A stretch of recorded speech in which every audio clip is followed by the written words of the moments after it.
हम सब मुसाफिर है वही आखिर ठिकाना। ये दुनिया मुसाफिर है कब्र आखिर ठिकाना। कोई आगे रवाना है कोई पीछे रवाना। बल तुसिरूनल हयातद दुनिया वल आखिरतु खैरुम व अबका। আজকে দুনিয়ার মানুষ কেউ দোকানদারি পায়া, কেউ চাকরি পায়া, কেউ ক্ষমতা পায়া, কেউ পাঁচতলা বিল্ডিং পায়া, কেউ করুণানগর বাজারে 210খানা দোকানের মালিক হইয়া, কেউ ঢাকা শহরে 2টা-4টা বিল্ডিং এর মালিক হইয়া, কেউ ইন্ডাস্ট্রিজ আর মিল কারখানার মালিক হইয়া দুনিয়ার চাকচিক্য আর আনন্দ উল্লাস আর রং তামাশা পাইয়া মনে করতেছে এটাই আসল। আল্লাহ কয় না না, এই দুনিয়ার রং তামাশায় দুনিয়ার ঘর বাড়ি আর ক্ষমতা অর্থ সম্পদ যাই কিছু দেখো এটা অল্প সময়ের জন্য চলন্ত পথের একটা স্টেশন। তোমার গন্তব্য কিন্তু এই দুনিয়ায় না, তোমার গন্তব্য স্থান হলো হয়তো জান্নাত না হয় জাহান্নাম। কথা ঠিক কিনা? মুসলমান ভাইরা আমার একটু খেয়াল করেন। এখন আমরা মনে করি দুনিয়াটা আসল। আল্লাহ বলে না না, তোর মরার পরে যে জীবনটা শুরু হবে ওই জীবনটাই হলো, ওই পরকালটাই হলো তোমার আসল জীবন, আসল ঠিকানা। কথা ঠিক কিনা? এখন আমার আপনার এই দুনিয়ার জীবনটা হলো চলন্ত পথের কিছু সময়ের একটা রেস্টের জায়গা, কিছু সময়ের একটা বিশ্রামের জায়গা। ওই স্বামীর চলন্ত পথে একটু বিশ্রাম নেওয়া, গাছের ছায়ার মতো বিশ্রাম নেওয়ার জায়গা। কথা ঠিক কিনা?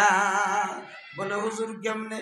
আল্লাহ রসুল সাহাবাই কেরামদেরকে এইভাবে দুনিয়ার হায়াতের সম্পর্কে বুঝাইছিলেন। হে আমার সাহাবীরা, একজন মানুষের দুনিয়ার হায়াতের সময় কতটুকু জাননি? বলে কতটুকু?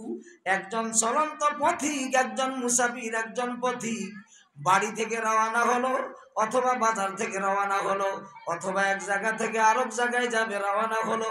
পথি মধ্যে চলতে চলতে ক্লান্ত হয়ে গেছে, দুর্বল হয়ে গেছে। এমত অবস্থায় এই দুর্বলতা দূর করার জন্য রাস্তার পাশে যদি কোনো একটা গাছ পায়, ওই গাছের ছায়ার নিচে সে সারাক্ষণ বসে থাকে না, কিছুক্ষণ থাইকা তার ক্লান্তিটা দূর কইরা আবার ওই জায়গাটা ছাইড়াচ্ছে তার গন্তব্যের উদ্দেশ্যে রওনা হইয়া যায়। কথা ঠিক কিনা? ওই গাছের ছায়ার নিচে যেই সময়টুকু থাকে এই সময়টুকুর পরিমাণ হলো দুনিয়ার হায়াত। ঠিক না ঠিক? এখন বন্ধু আমরা সবাই এই দুনিয়ার পাগল হইয়া সামান্য সময়ের পাগল হয়েছি, নগদ দুনিয়ার পাগল হয়েছি। আজকে কেউ নগদ দোকানদারির পাগল, নগদ ক্ষমতার পাগল, নগদ দুনিয়ার খেলতামাশার পাগল, নগদ দুনিয়ার জায়গা জমির পাগল। এর বন্ধু একজন জ্ঞানী মানুষ নগদ চিন্তা করে না, সামনের চিন্তা করে, ভবিষ্যৎ চিন্তা কইরা চলে। আর একটা পাগল চলে নগদ চিন্তা কইরা। কথা ঠিক কিনা? একটা পাগল, এ পাগল কি নগদ চিন্তা করে না ভবিষ্যৎ চিন্তা করে? জোরে কয় না? যেমন আপনাদের করুণানগর বাজারে একটা লোক বসে বসে হোটেলে চা খাইতেছে, রুটি খাইতেছে, নাস্তা করতেছে। তো আরেকটা পাগলা রাস্তার উপরে দাঁড়ায়া ওই লোকটার দিকে তাকিয়ে আছে। তার উদ্দেশ্য কি? সে নগদে একটা রুটি পায় কিনা এটাই হলো তার আশা। রাত্রের সামনে রাতের বাকি অংশ কোথায় ঘুমাতে হবে, কোথায় থাকবে, এই চিন্তা ফিকির তার মাথায় আছে কিনা? জোরে কন্যা কা? আগামীকাল সকাল বেলায় সে কোথায় খাবে, কোথায় যাবে, কোথায় নাস্তা করবে, ওই চিন্তা ফিকির তার মাথায় আছে। এটা হলো এই দুনিয়ার পাগল। ওরে বন্ধু, আমি আর আপনি হলাম তার চাইতে ডাবল পাগল। কেউ নগদ দুনিয়ার নগদ দোকানদারির পাগল, নগদ জায়গা জমির পাগল, নগদ খাওয়া দাওয়ার পাগল, নগদ রং তামাশার পাগল, নগদ মিল কারখানার পাগল, নগদ মেম্বারি চেয়ারম্যানি এমপিগিরি ক্ষমতার পাগল, নগদ দুনিয়ার খোঁজ খবরের পাগল, নগদ খেলাধুলার পাগল। টিভিতে বৈশা বৈশা আর্জেন্টিনা ব্রাজিলের খবরটা নি, আওয়ামী লীগ বিএনপির কি অবস্থা ওই খবরটা টাকাটা নিয়ে চলি। ও বন্ধু, কয়খানি জমি কিনা যাবে, দোকান কয়টা কিনা যাবে, এই ফেকেরার চিন্তা নিয়ে চলি। আগামীকাল সকালবেলায় যদি কবরের যাত্রী হয়ে যায়, ওই অন্ধকার কবরে আমি কেমনে থাকবো? ওই আগামীকালের কবরের চিন্তা যার মাথায় নাই, এটা হলো রাস্তার পাগলের চাইতে ডাবল পাগল, রিডাবল পাগল। কথা ঠিক কিনা? ও এলাকার মুসলমানেরা একটু খেয়াল করেন, এই আন্দার ঘর বাজারে তো প্রতিদিনে আসছেন, সকাল বিকালও আসছেন। বহু মানুষ আপনার সঙ্গে চলাফেরার, আপনার সাথীটা কবরে চলে গেল। হতে পারে আগামীকাল সকালবেলায় 10টা 11টায় হয়তো আমার জানাজা, না হয় আপনার জানাজাও হতে পারে। ঠিক না বেঠি? তাই অনুরোধ করব, শেষ ভালো যার সব ভালো তার। আল্লাহর রাস্তায় আর রাস্তায় না থাইকা, দোকানে না থাইকা, যারা আছেন কিছু সময়ের জন্য আল্লাহর দেওয়া জীবনের মহামূল্যবান সময়টাকে একটু কাজে লাগান। হতে পারে 60-70 বছরের জিন্দিগির যত অন্যায় অপরাধ আছে, আজকে দারুল ফালা মাদ্রাসার 1 ঘন্টা 1.5 ঘন্টা সময় বসার বিনিময় আল্লাহ যদি এই বসাকে কবুল করে, 70-80 বছরের জীবনের গুনাহ মাফ করে দিয়া আল্লাহ জান্নাতের মেহমান বানায়া দিতে পারে। বিশ্বাস আছে কিনা? আল্লাহ তুমি কবুল করো, বলেন আমিন। আল্লাহর রাস্তে যারা বাহিরে আছেন, বন্ধু, মুসাফিরি খানা, মুসাফিরি চলন্ত পথের একটা ঠিকানা। আজকে আমি মনে করি যেই বাড়িতে আমি বসবাস করছি, বাড়িটা আমার, ঘরটা আমার, সব আমার। আসলে যেই বাড়িটাতে আমি বসবাস করছি, এটা কি আমার? কথা কন না কা?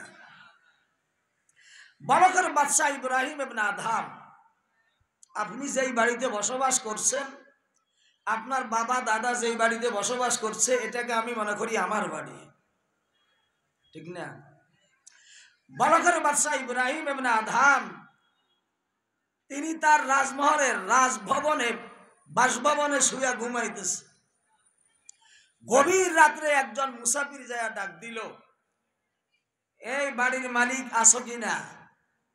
তো ভেতর থেকে জবাব দিল, হ্যাঁ আসি। আপনি কে? বলে, ভাই আমি একজন মুসাফির, আমাকে রাত্রটা একটু রাত্রি যাপনের জন্য তোমার বাড়িতে আমাকে জায়গা দিতে হবে। বলকের বাদশাহ ইব্রাহিম ইবনে আদহাম বললেন, হে মুসাফির ভাই, এটা বাদশার বালাখানা, বাদশার রাজমহল, এটা মুসাফির খানা নয়। ওই যে মুসাফির খানা আমাদের পাশে আছে, আপনি ওখানে যাই রাত্র যাপন করেন। মুসাফির বলল, হে বাদশাহ, আমি মুসাফির খানা চিনি না, তোমার এই বাসভবনে আমি থাকবো, রাজমহলে আমি থাকবো। বলে, না, এটা তো বাদশার বালাখানা, এখানে থাকা যাবে না। এবার মুসাফির বলে, না, আমি এটাকেই মনে করি মুসাফির খানা, এখানে আমি থাকবো। বাদশা বলে, না।